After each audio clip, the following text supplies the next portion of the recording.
Welcome back to Beauty Business Podcast. This is Celeste. Excuse the boys. I have been a little sick, and I'm recording this episode at 4:28 in the morning. So I may be whispering a little bit, but it was more important for me to get it out, as I told you this week, as I promised you. It's more important that we do the things that we promise others and ourselves. So let's do it. It's going to be episode number 2 for the podcast. And I wanted to talk today about this 5-part series. I am going to be a part of a really awesome summit. I'm going to be giving a masterclass, and it's going to be free. All the details will be coming up on Monday, so stay tuned for that. Or you can follow me on Instagram or Pinterest at Celeste the Stylist, and let's get to it. So I wanted to talk today's episode in part 2 about DIY, what nobody tells you about doing it yourself. Coming from a perspective, I did not have a mentor. I did not have any guides or checklists like I've created for you, which are on my website for free. I had nothing, okay? And I wanted to talk the reality of your return on investment of doing it yourself, why I created Mobile Beauty Bosses and the framework, which is going to be launched next month, and why I think it's so important to have an accountability, to have support, have somebody who has been there before you along your side while building your mobile business, and what I learned in doing it myself. So let's get to it. First, it was a lot of trial and error, and more errors than tries. I made so many mistakes that cost me money. And some of those mistakes when you're doing it yourself is, as anything, there's so much information, right? You can Google it, you can YouTube it. You don't have to do a camper. You can do a car, you can do a van, you can do a bus, you can do an ambulance, you can do, I know, it sounds crazy, but I'm giving you the scenarios. You can do a mobile food truck, you can do a FedEx truck, you can do a delivery truck, you can do a moving truck. There's so many things people have used to do this, and I'm sharing this because it's not a one-size-fits-all, okay?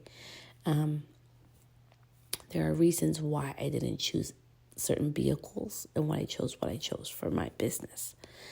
And in doing it yourself, I learned that you have to sift through all the information, and it took so long to do that. I never talked about this, but in DIYing it, right now it's 4 a.m. I stayed up a lot of nights up to 1 a.m. or 2 a.m. researching, finding out things. I'm researching how to fix things during the day, calling people, trying to find out things. And it was really, not going to lie, hard because I had no guidance. I had nobody else who had done it, and I had to kind of DIY it. Then when I went through the process of like a full renovation, which you do not have to do and you do not recommend. I just wanted to do that because if I'm going to educate others on it, I think I should be knowledgeable how to start from scratch, okay? That's just my perspective. So I did that more for my students and for the people that I coach.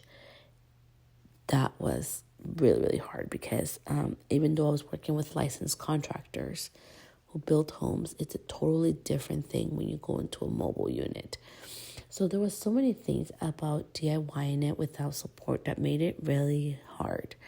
It made it hard because there were days that I wanted to quit. There's not a negative episode, okay? So just hanging in there with me. It's not negative. But there was days, I'm going to be honest, that I wanted to quit. I had nobody to support me. There was days when my husband was like frustrated. He's like, do we have to keep doing this? I'm like, yes. It was a lot of self-motivation. And I'm just saying that if you're going to DIY it or do it yourself without any support, you better have that motivation and that strong commitment to follow through.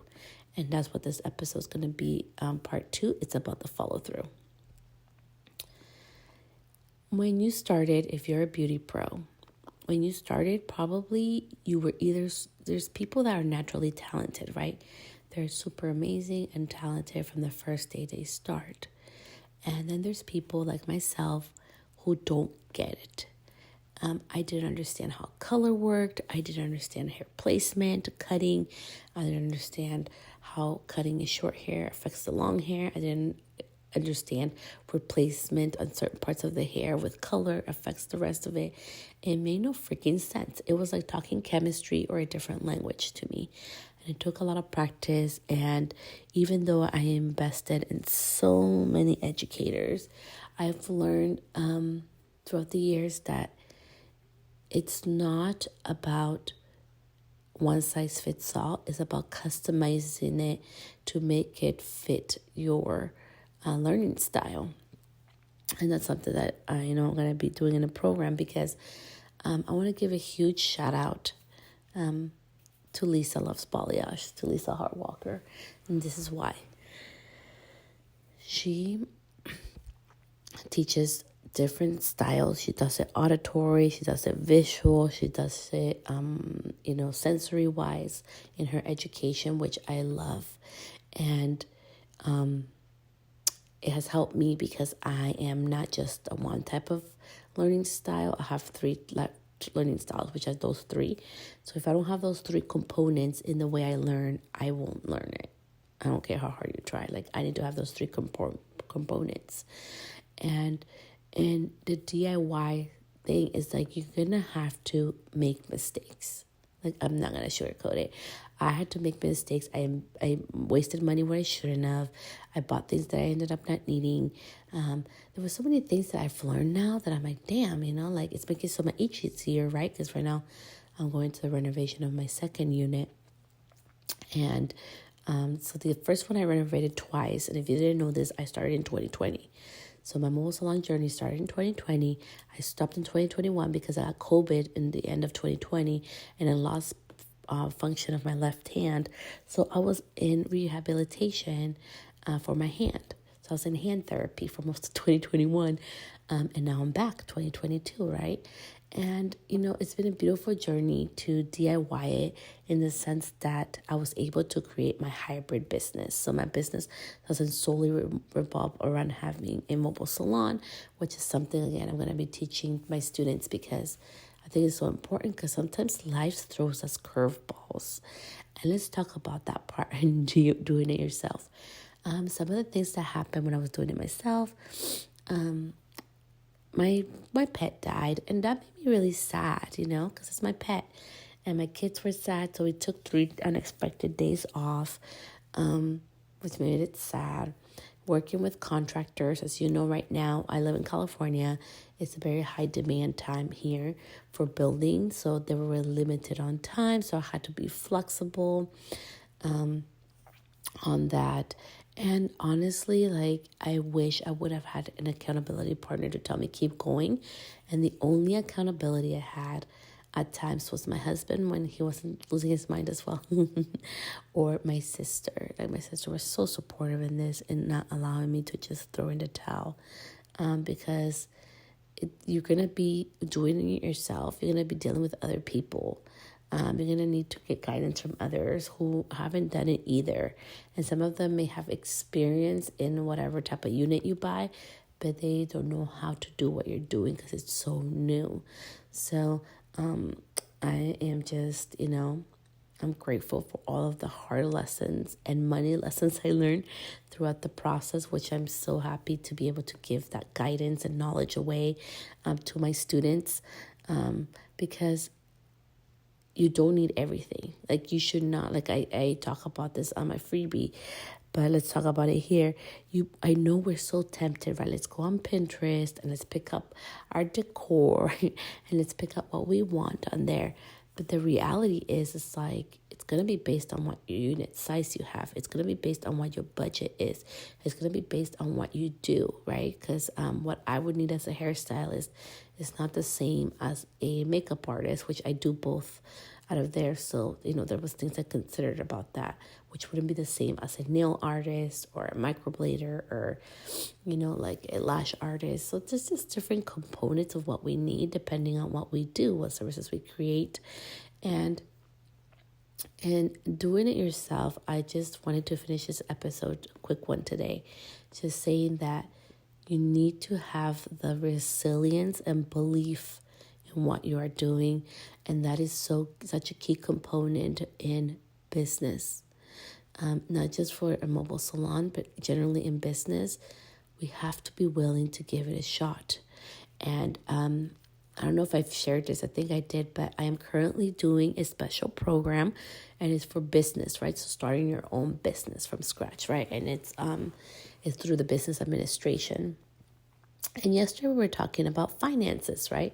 So they were talking about financing and what is crowdfunding, and different type of things, and having like a credit line of credit, having business credit cards, and all this stuff, right? So how is this relevant to the mobile salon and what we're talking about today on doing it yourself? Be very oriented with the end of mind. And what I mean by that, have a budget, okay? If you're going to DIY it, please have a budget. Even if you're not going to do it, have a budget in mind. Find out, research, look into what is going to work best for you, for your situation, for your budget.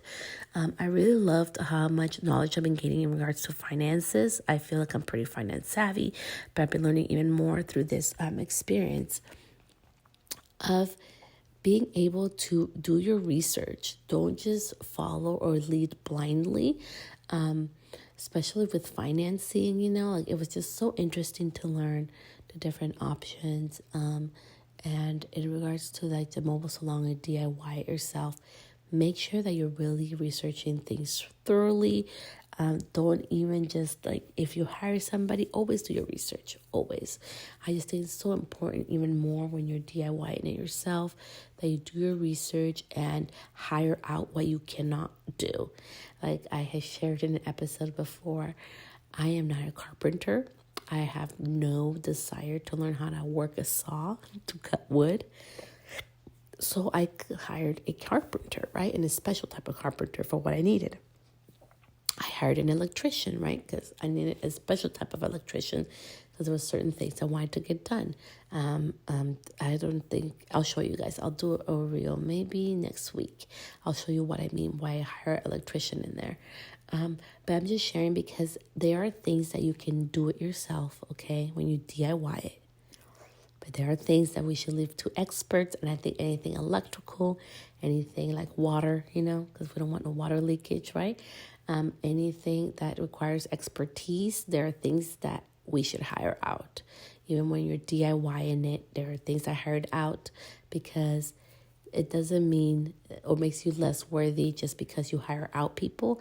On the contrary, I think having a team to support you in your journey throughout doing this mobile salon and the process, which today we're just talking about the renovation part of it. There's so many different components. It's important to have that support system. Remember, write down. I believe in the power of writing down your goals. Write down why you're doing it. What's the end goal in mind? And it's so beautiful at the end when you follow things through to see what you're able to accomplish, to see how you're able to bring let that light and that happiness and that joy to others through what you have accomplished. And it's just a learning experience, and we never stop learning. I will forever be a student. I love being a student. And also trust your gut, trust yourself. I wish somebody would have told me that in the beginning of my journey. That's so important that we trust ourselves and our gut and our intuition and things at times, and to really be resilient throughout the process. So it's not an easy process to do it yourself. It's going to take a lot of commitment from yourself to follow it through. It may take a special friend or support system. So Make sure that you have that in place. And that is it for today. So much love to you, and I will see you back here next week. Bye, love.